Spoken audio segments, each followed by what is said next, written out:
Bonjour, j'espère que vous allez bien. Donc, on continue la deuxième partie qui traite donc l'exploration. Donc, on a parlé dans la vidéo précédente des premières lectures. Donc, on va faire un petit rappel. On a dit que les premières lectures, c'est tout simplement c'est de revoir les études antérieures. Voilà. On va consulter donc les ouvrages, les études, les articles scientifiques qui ont traité notre thème, directement ou indirectement.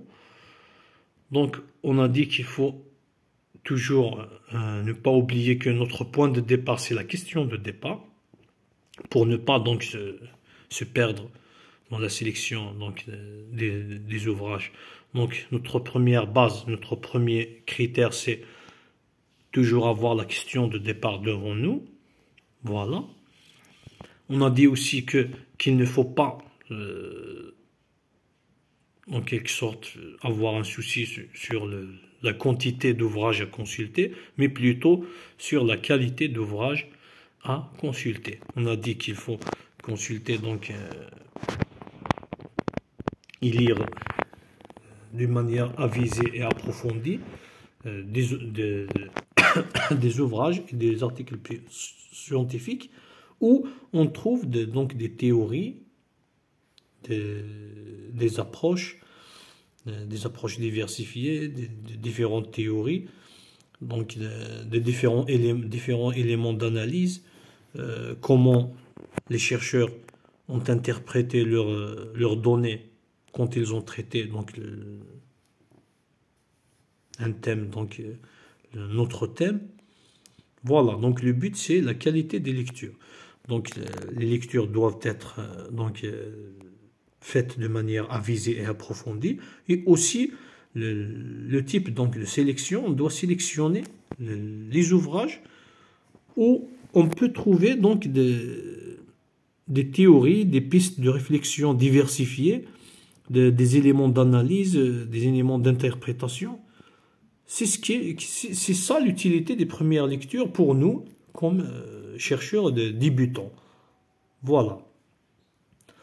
Donc aussi on a parlé donc de la manière de lire, on a dit lire de manière approfondie et avisée. Ça veut dire on ne doit pas lire donc les ouvrages scientifiques de la même façon avec laquelle on lit donc des histoires, des romans, ou un statut Facebook ou Instagram. C'est pas la même chose. Donc on doit se concentrer, on doit être très attentif aux détails. On doit comprendre vraiment la réflexion du chercheur. On doit comprendre quelle théorie il a utilisée, comment il l'a utilisée, comment il a analysé ces données, comment il l'a interprété. Voilà, c'est ça le plus important. L'important, c'est pas de dire, voilà, j'ai consulté 60 ouvrages, j'ai consulté ça, j'ai consulté. L'essentiel, c'est la qualité, c'est l'utilité de ce qu'on a consulté. Voilà. On a dit, il ne faut pas aussi se perdre et faire l'erreur donc de lire plusieurs ouvrages, mais qui sont tous dans la même perspective, qui utilisent la même approche, la même perspective. Donc il faut toujours chercher à diverses approches, diverses réflexions. C'est ça. Tout ça va nous aider toujours à mieux cerner notre thème, donc à pouvoir aussi donc continuer les étapes suivantes. On va voir, c'est tout un enchaînement. Donc, pardon. Aussi, on a parlé de la documentation parfois qui n'est pas scientifique, mais qu'elle est utile, qui est utile dans notre recherche, si on la consulte. On a dans notre exemple concernant le thème des représentations sociales de l'absentéisme chez les étudiants, on a dit on peut consulter des documents de l'université, mais qui ne sont pas scientifiques. Par exemple, les statistiques des absences, par exemple, une liste exhaustive donc de toutes les données, de toutes les informations des étudiants qui étaient absents, par exemple, plus d'une fois, plus de 2 fois. Pourquoi? Pour savoir, pour avoir cette première vue déjà, Est-ce que c'est les étudiants de sexe masculin qui ont plus de tendance à, donc, à s'absenter plus que les étudiants de sexe féminin? Est-ce que les moins jeunes, par exemple 18, 20, 18, 19, 20, 21 ans par exemple, qui ont le plus de tendance à s'absenter, ou les étudiants par exemple de plus de 26 ans, de plus de 30 ans? Voilà, est-ce que c'est plus âgé? Ou est-ce qu'il y a quelque rapport? Est-ce qu'il y a quelque chose à voir à première vue? Aussi, on peut aller loin et chercher donc le taux des absences par module ou par enseignant. Est-ce que les étudiants ont tendance à s'absenter à certaines matières, certains modules, ou à certains enseignants, par exemple, il y a un taux élevé d'absence, à d'autres, il y a zéro, par exemple, absence? Voilà, tout ça va nous aider dans, dans notre réflexion. Mais malgré qu'ils ne sont pas des documents donc, scientifiques, c'est des documents officiels donc, de l'université, mais ce n'est pas des recherches et tout. Mais on peut aussi les consulter. Autre exemple, documentation grise, par exemple l'organigramme d'une entreprise. Voilà, par exemple, le règlement interne d'une organisation. Par exemple, les publicités diffusées par exemple par une telle ou telle société. Ces publicités peuvent nous donner l'essentiel. On va avoir plus d'idées. Donc là, avant même d'entamer vraiment notre recherche sur le terrain. C'est ça. Aussi, dernier élément, on a dit que de préférence, ne pas sélectionner un grand nombre donc, de documents, l'ouvrage, des études, des articles scientifiques, documentation grise, et commencer à lire comme ça d'une façon successive jusqu'à la fin. De préférence, toujours d'après ce que j'ai trouvé dans le manuel de recherche en sciences sociales de Raymond Cuvet et de Van Locke Copenhague. Donc, c'est préférable. Ils nous ont conseillé de faire des pauses débats. Ces pauses débats, c'est quoi? Tout simplement, de préférence, sélectionner 3, par exemple, ouvrages, à titre d'exemple seulement, 3 ouvrages. Ces 3 ouvrages, donc on a dit lire de manière approfondie. Qu'est-ce que ça veut dire lire de manière approfondie? On doit faire soit des fiches de lecture, soit des grilles de lecture. Donc, en principe, on doit résumer ce qu'on a compris, quelle est la théorie utilisée, comment il l'a utilisée. L'essentiel, on doit résumer l'essentiel qu'on a lu dans l'ouvrage, dans chaque ouvrage des 3 ouvrages sélectionnés.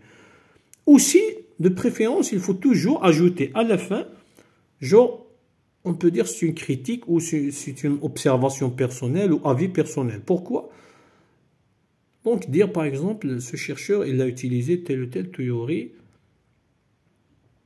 mais à la fin je fais un commentaire, voilà un commentaire, je ne pense pas que cette théorie, à première vue, je ne pense pas qu'on est capable de l'utiliser. Pourquoi? Parce que j'ai lu dans l'étude que cette étude a été donc réalisée dans un contexte très très différent d'une autre, par exemple. Donc il faut toujours avoir des commentaires personnels séparés donc des résumés. Donc on a fait des résumés, on a lu, etc. ces 3 ouvrages, on fait une pause. Dans cette pause, on essaie d'avoir une petite réflexion.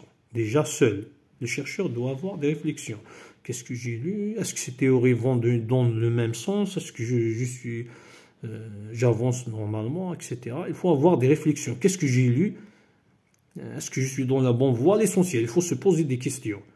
Aussi, dans cette petite pause, faire des débats, par exemple avec l'enseignant encadreur, par exemple avec un chercheur dans le même domaine, avec des étudiants pour s'entraider. Donc ces débats, donc lors de la pratique, vous allez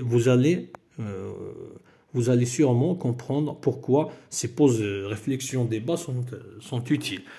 Parce que tout simplement, ça peut éviter donc de faire des erreurs, de perdre du temps surtout. Si je sélectionne 30 ouvrages et je commence à lire, à résumer, et à la fin, j'essaie de réfléchir, je trouve que tous les ouvrages sont dans la même direction, parlent de la même approche, donc ça sert à rien. Je n'ai pas cherché d'autres perspectives, d'autres théories qui étaient utilisées, donc j'ai perdu beaucoup de temps pour rien. Voilà. Peut-être que je consulte des ouvrages qui n'ont pas vraiment, qui ne sont pas utiles. Donc il faut toujours se poser débat pour bien mener cette première phase qui est qui est les premières lectures. Donc pour résumer ce qu'on a résumé, voilà. Donc les premières lectures, il faut prendre en considération toujours la question de départ. C'est elle qui va nous guider ou qui va vous guider. Deuxième point, c'est il ne faut pas surcharger le programme de lecture. Il ne faut pas se dire il faut accumuler le maximum de lecture possible. Non, mais il faut accumuler une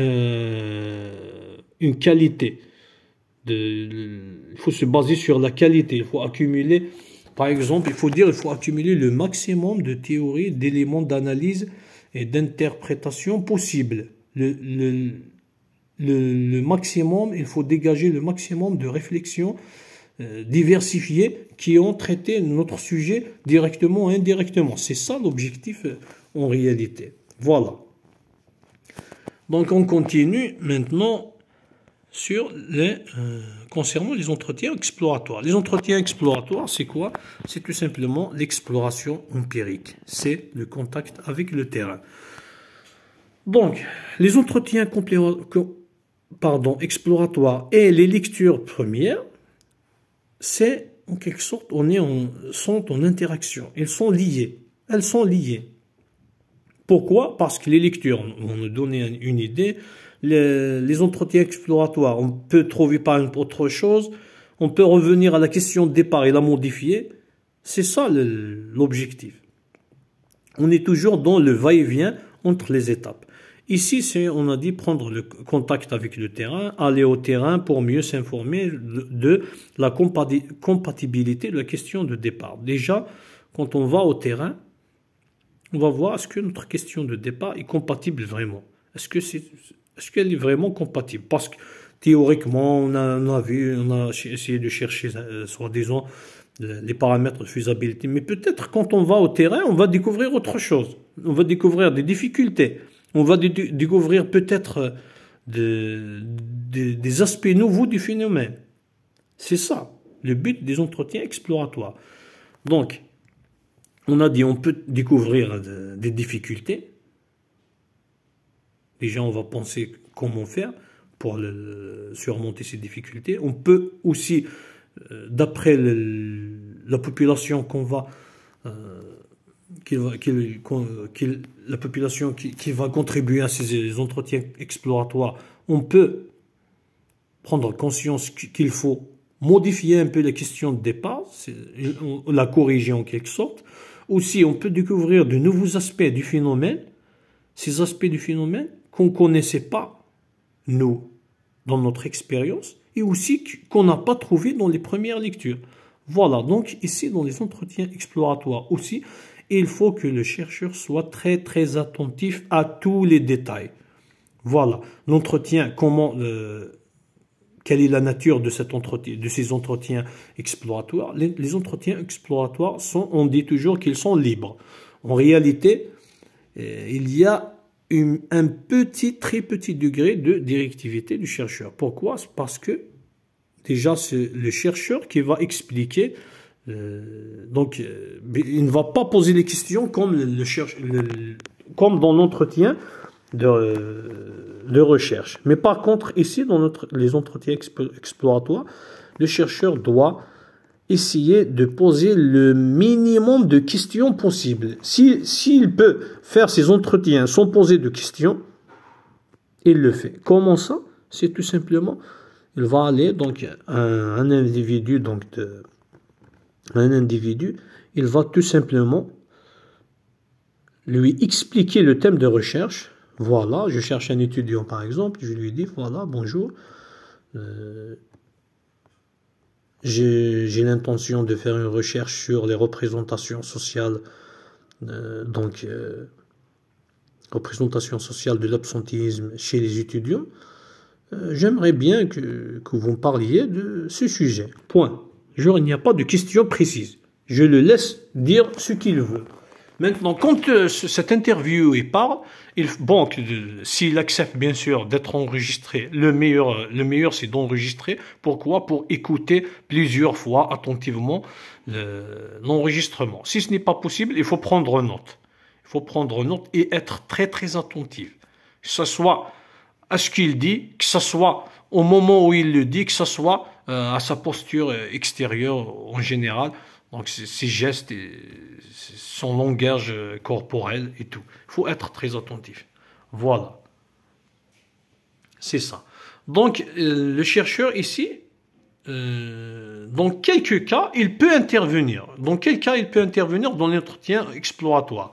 Il peut, par exemple, intervenir pour relancer par exemple une idée, par exemple, toujours dans l'exemple de cet étudiant, il commençait à parler, voilà, c'est vrai, moi aussi je m'absente, à titre d'exemple, moi aussi je m'absente, parce que les enseignants, je suis yaken, ne sont pas bien, ils n'expliquent pas. Ensuite, il change de sujet, par exemple, il dit, plus le transport, le chercheur ici peut intervenir, lui dit, pouvez-vous m'expliquer par exemple sur les enseignants qui n'expliquent pas, pouvez-vous me parler davantage sur ce point?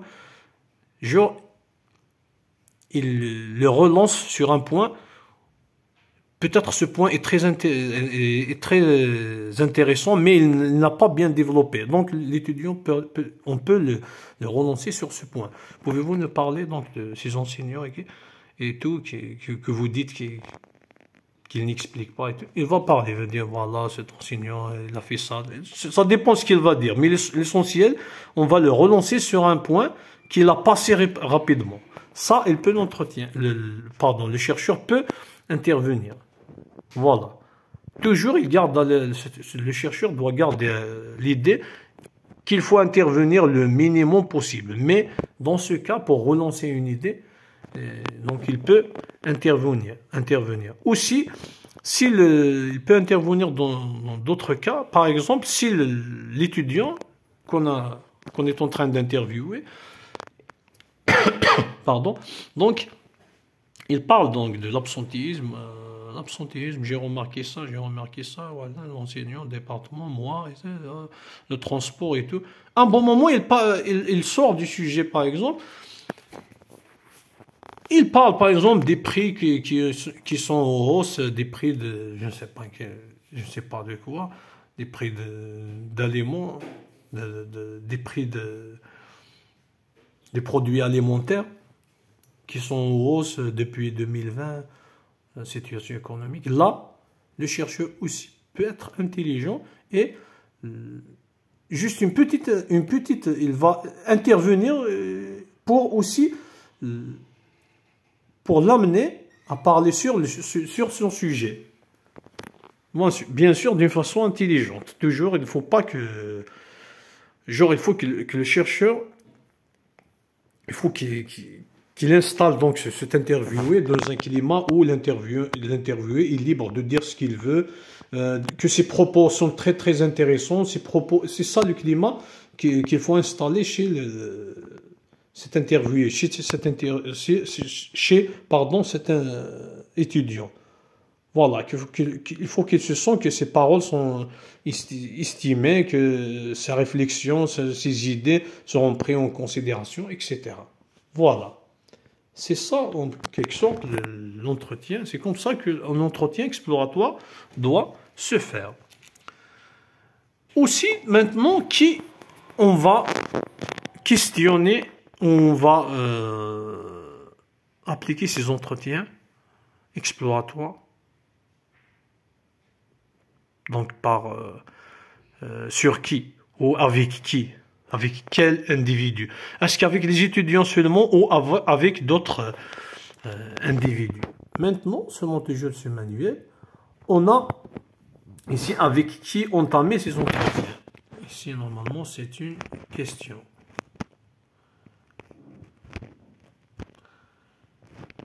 Voilà.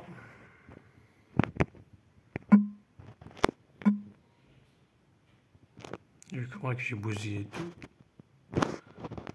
Voilà, c'est comme ça. Donc, on continue. On a dit avec qui entamer ces entretiens.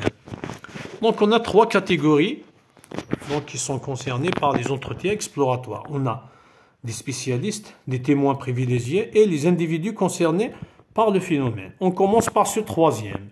Les individus concernés par le phénomène, dans notre cas, c'est les étudiants qui s'absentent. Ça, c'est clair. Donc, on doit faire des entretiens exploratoires avec des étudiants qui s'absentent. Ça, c'est clair. C'est les individus concernés par le phénomène. Voilà. Maintenant, les témoins privilégiés.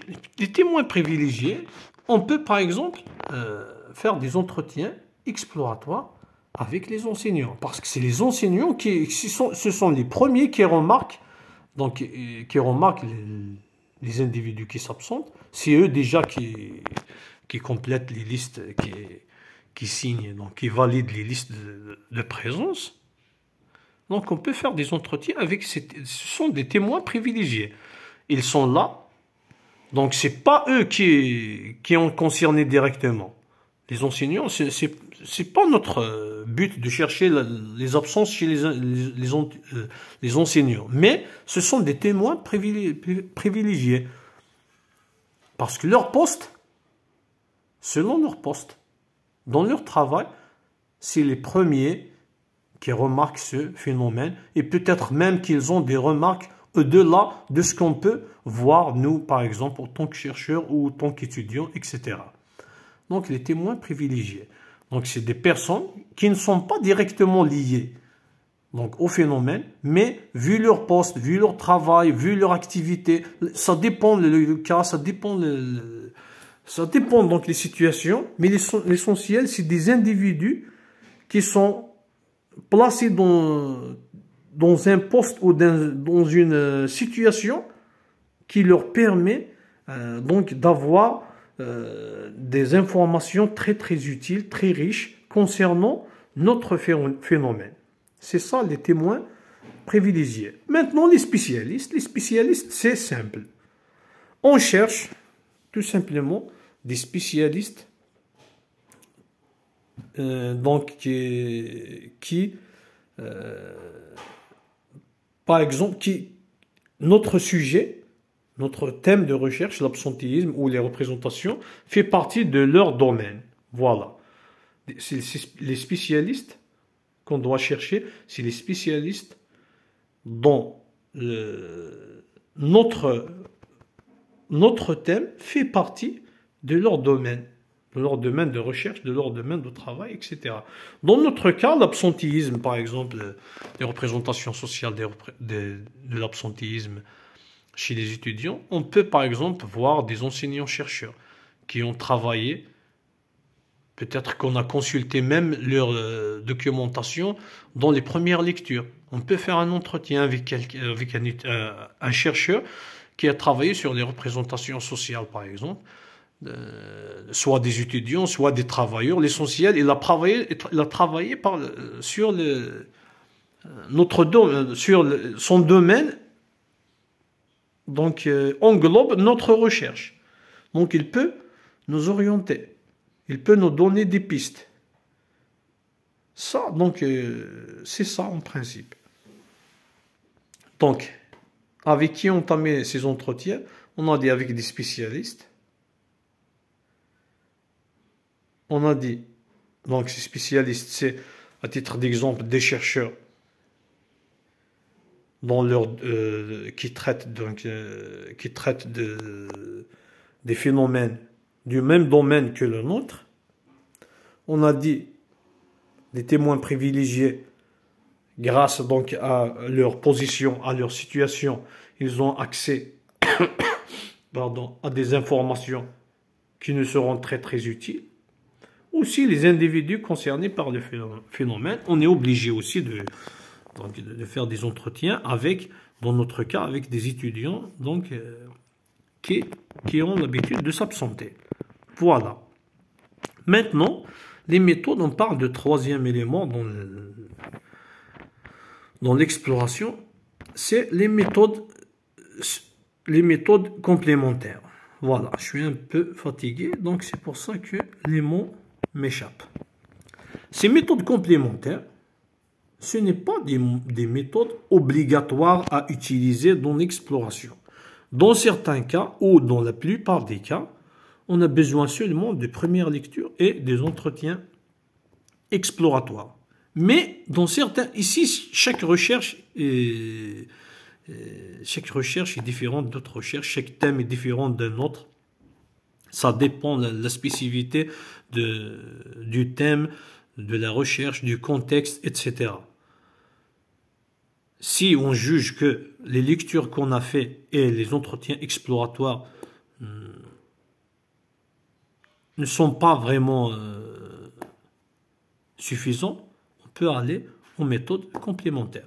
Ces méthodes complémentaires, donc généralement c'est des méthodes qualitatives, on peut utiliser à titre d'exemple l'observation. On peut tout simplement, même si on a fait des entretiens exploratoires, des lectures, on peut aller observer. Dans notre cas, par exemple, on ne peut pas vraiment observer l'absentéisme comme ça. On peut aller à une classe et voir est-ce qu'elle est pleine, ou regarder lors de l'appel, par exemple, est-ce que tous les étudiants sont présents.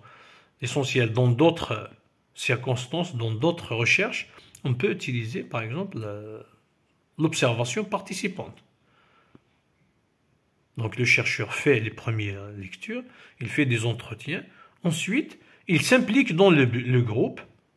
Il s'implique, il fait une observation participante. Ça veut dire,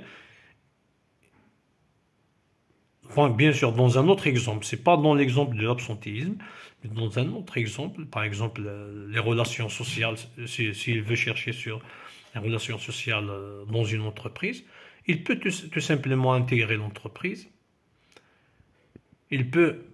L'entreprise peut lui, si elle accepte, bien sûr, si la direction accepte, peut lui donner, par exemple, des tâches à faire dans la journée.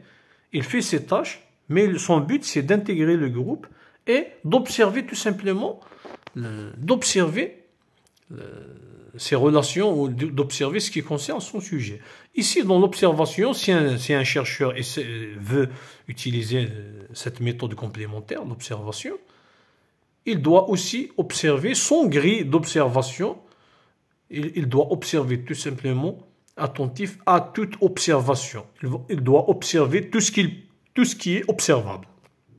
Voilà, il ne veut pas se limiter, par exemple, je vais seulement voir comment ils se comportent entre eux. Il va, dans la recherche donc, des relations sociales, il va se dire, toute la journée, il va seulement observer. Il fait ses tâches, mais il va observer tout, qui entre, qui sort, de quelle façon. Il va observer, par exemple, il y a un groupe de personnes qui essaient d'éviter d'autres personnes. L'essentiel, il va par exemple observer des gestes comme ça, des regards par exemple, quelqu'un qui regarde un regard comme ça, je ne sais pas, agressif, entre trois personnes. L'essentiel, il va être attentif à tout. L'observation est une méthode complémentaire. Mais généralement, le chercheur n'a pas besoin de méthodes supplémentaires. Mais ça dépend du cas.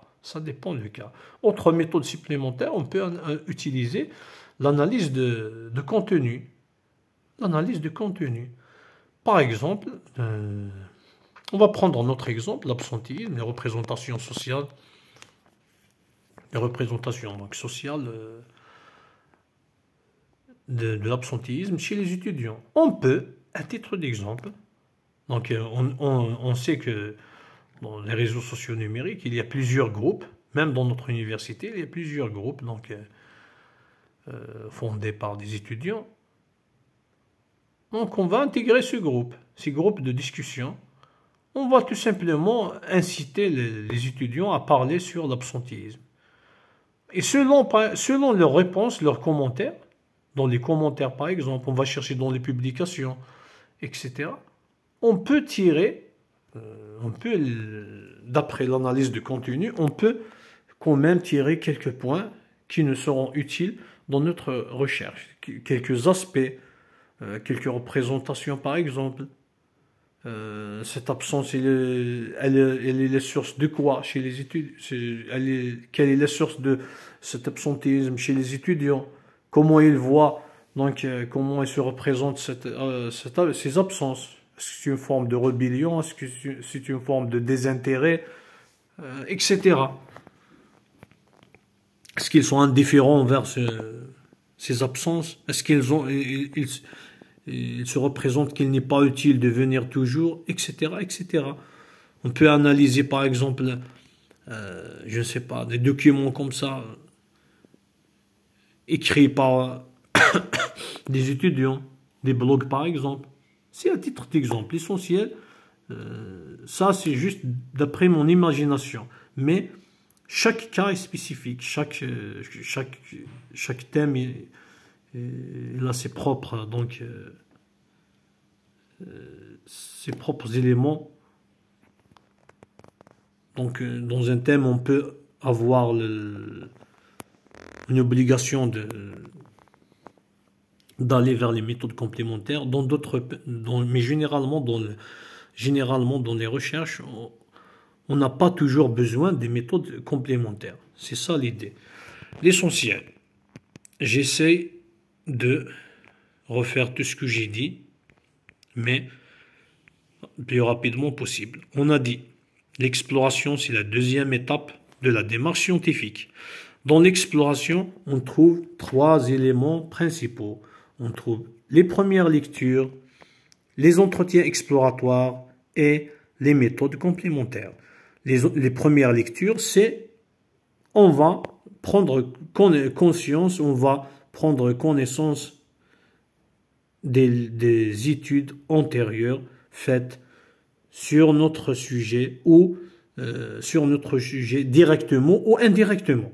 Le but des premières lectures, de consulter des ouvrages scientifiques, des articles scientifiques, des livres, des études faites partout dans le monde qui concernent, comme j'ai dit, directement ou indirectement, notre sujet de recherche. Aussi, on peut consulter aussi, on a dit la documentation grise, qui est une documentation appelée comme ça, mais elle n'est pas généralement scientifique, mais elle est très utile. On a donné l'exemple de l'organigramme d'une entreprise, les statistiques par exemple de l'absentéisme, le règlement intérieur d'une organisation, etc., etc. L'essentiel, c'est des documents très importants. Ils vont nous permettre donc de savoir davantage sur notre sujet, sur notre population, sur notre terrain d'étude. On a des informations théoriques qui vont nous aider donc dans notre recherche. Aussi, on a dit que le but ou les 3 ou 4 points à prendre en considération, à ne pas oublier dans les premières lectures. Premièrement, le premier élément, c'est que c'est la question de départ qui va nous guider dans la sélection des ouvrages. Ça, il ne faut pas oublier la question de départ. La question de départ n'est pas élaborée pour rien, pour la mettre comme ça dans une feuille et aller à autre chose. Non, c'est grâce à la base de la question de départ qu'on va pouvoir sélectionner des ouvrages et avancer. Aussi, on a dit qu'il faut lire de manière approfondie et avisée. On ne lit pas un ouvrage scientifique de la même façon d'un article ou d'un commentaire sur Facebook ou d'un roman ou d'une histoire. On a dit aussi que toujours on n'a pas le but, c'est pas d'accumuler un grand nombre de lectures, mais par contre le but c'est de chercher diverses approches, diverses perspectives, diverses pistes de réflexion utilisées par des chercheurs pour aborder notre sujet directement ou indirectement. On cherche des théories, des cadres théoriques. on cherche des approches, des perspectives, des réflexions, on cherche des éléments d'analyse, comment d'autres chercheurs ont analysé leurs données quand ils ont traité notre sujet ou traité indirectement notre sujet. Voilà.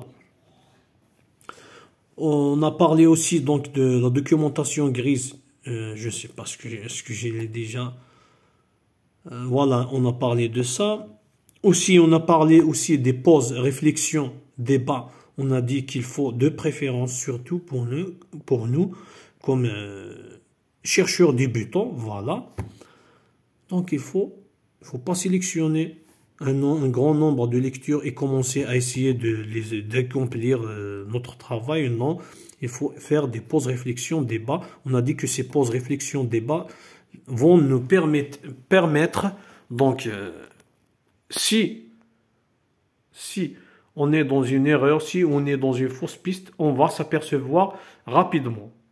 C'est ça, on va nous permettre donc de s'apercevoir si on est dans une fausse piste, donc où on est dans l'erreur, où on a mal choisi par exemple nos ouvrages. Les pauses réflexion, on a dit par exemple 3 ouvrages, on les lit avec une lecture approfondie, on fait des résumés, on essaie d'extraire quelles sont les réflexions, quelles sont les théories utilisées, comment ces chercheurs ont traité leur sujet, etc. On essaie de réfléchir sur les 3 ouvrages qu'on a consultés. Seul, le chercheur va essayer de réfléchir, d'avoir une réflexion seul. Ensuite, il va essayer d'entamer une discussion, un débat, donc comme on a dit, avec son encadreur, avec un autre chercheur, avec des étudiants. L'essentiel, ce petit débat, cette petite pause réflexion-débat, donc va le permettre de savoir davantage qu'est-ce qu'il va sélectionner, est-ce qu'il est dans la bonne voie, peut-être est-ce qu'il doit rectifier la question de départ. Comme on a dit, on est toujours dans le va-et-vient, dans les étapes. Jusque-là, on peut retourner à la question de départ et la rectifier, la corriger, etc. Voilà, c'est ça les premières lectures. Les entretiens exploratoires, on a dit c'est l'exploration empirique. On a dit que c'est des entretiens libres, c'est des entretiens où le chercheur doit poser le moins de questions possible. L'essentiel, il laisse le maximum de liberté à l'interviewé, à condition que l'interviewé ne sort pas du sujet ou du thème de la recherche. Voilà. On a dit aussi, on peut, grâce aux entretiens exploratoires, on va s'informer sur la compatibilité de la question de départ. Est-ce que cette question de départ est vraiment valable dans notre terrain? Voilà, peut-être que théoriquement elle est valable, mais quand on va au terrain, on va découvrir autre chose. On a dit aussi que c'est possible de chercher ou de trouver de nouveaux aspects du phénomène qu'on ne trouve pas dans les études antérieures, ni dans notre expérience. Donc le chercheur doit être très attentif. Autre point que j'ai oublié de dire, lors des entretiens exploratoires, toujours le chercheur doit être neutre. Il ne doit en aucun cas se laisser emporter ou entrer dans un débat avec l'interviewé. En aucun cas. Il ne faut pas faire un débat. Il faut laisser la liberté à l'interviewé. Il ne faut pas aussi prendre position ou juger l'interviewé. Il faut être neutre au maximum possible. Sinon, ça ne sert à rien ces entretiens exploratoires. Si on entre en débat, si on guide, si on accepte et on refuse des choses, là, ce n'est plus des entretiens exploratoires. Aussi, on a dit il faut laisser toujours l'avantage à l'interviewé, il faut le mettre à l'aise, il faut mettre dans un climat où il se sent que ses propos sont intéressants, sa contribution est importante pour la recherche. C'est ça le climat qu'il faut installer lors des entretiens exploratoires. Aussi, on a dit avec qui entamer ces entretiens. On a dit avec des spécialistes. Ces spécialistes, on a dit ces spécialistes, c'est des gens qui travaillent donc dans un domaine qui est en relation avec dans un domaine qui englobe notre thème de recherche. Voilà, c'est ce que j'ai dit. À titre d'exemple, on a dit, pour nous, c'est de consulter ou de faire des entretiens exploratoires avec des enseignants-chercheurs qui ont traité donc les représentations sociales des étudiants ou les représentations sociales de l'absentéisme, etc. Ça, c'est des spécialistes qui peuvent nous guider, nous orienter donc dans notre recherche. Aussi, les témoins privilégiés. Les témoins privilégiés, on a dit que c'est des personnes, vu leur situation ou vu leur poste, ça dépend leur poste de travail ou leur situation, ils sont dans une position, grâce à cette position, ils ont accès à plusieurs informations sur notre phénomène. On a dit dans notre exemple, c'est l'enseignant, les enseignants en général, même s'ils ne cherchent pas sur les enseignants d'université, même s'ils ne cherchent, il n'a pas fait de recherche sur l'absentéisme, sur les représentations sociales et tout, mais il sait combien d'absences il a, il sait aussi que généralement qui sont les étudiants qui ont tendance, il peut directement vous dire, voilà, généralement j'ai remarqué pendant les 3 dernières années par exemple, l'enseignant, donc que la majorité des absences c'est généralement soit des travailleurs, soit des personnes, des étudiants qui travaillent, soit des étudiants qui se désintéressent aux études. À titre d'exemple. C'est ça les témoins privilégiés. Donc c'est des personnes donc, que leur statut, leur position, leur fonction les met dans une place donc qui va leur permettre d'avoir accès à plein d'informations qui concernent notre phénomène et ces informations seront très utiles dans notre recherche. La troisième catégorie, c'est les individus concernés par le phénomène. Là, dans l'absentéisme des étudiants, donc on doit faire des entretiens exploratoires auprès d'étudiants qui se sont déjà absentés. Voilà. Donc ça, c'est concernant donc les entretiens exploratoires. Les méthodes supplémentaires, on a dit que les méthodes supplémentaires ne sont pas, complémentaires, ne sont pas obligatoires dans l'exploration. Par contre, dans certains cas, on peut avoir besoin de se référer à ces méthodes complémentaires comme l'observation ou l'analyse de contenu. Voilà. Donc, pour bien mener notre exploration. Mais comme on a dit, généralement, on a besoin seulement de lecture et d'entretien exploratoire. Donc ici, ça dépend le cas, ça dépend le chercheur, ça dépend donc des objectifs de la recherche, ça dépend du contexte, ça dépend de la nature du sujet de recherche, etc. L'essentiel, les premières lectures et les entretiens exploratoires sont obligatoires dans l'étape de l'exploration. Les méthodes complémentaires, on peut les utiliser dans certains cas, comme on peut, dans d'autres cas, ne pas avoir besoin de les utiliser. Voilà l'essentiel. J'espère que ces 2 vidéos seront utiles au moins pour quelqu'un. Je vous remercie pour l'écoute et à la prochaine.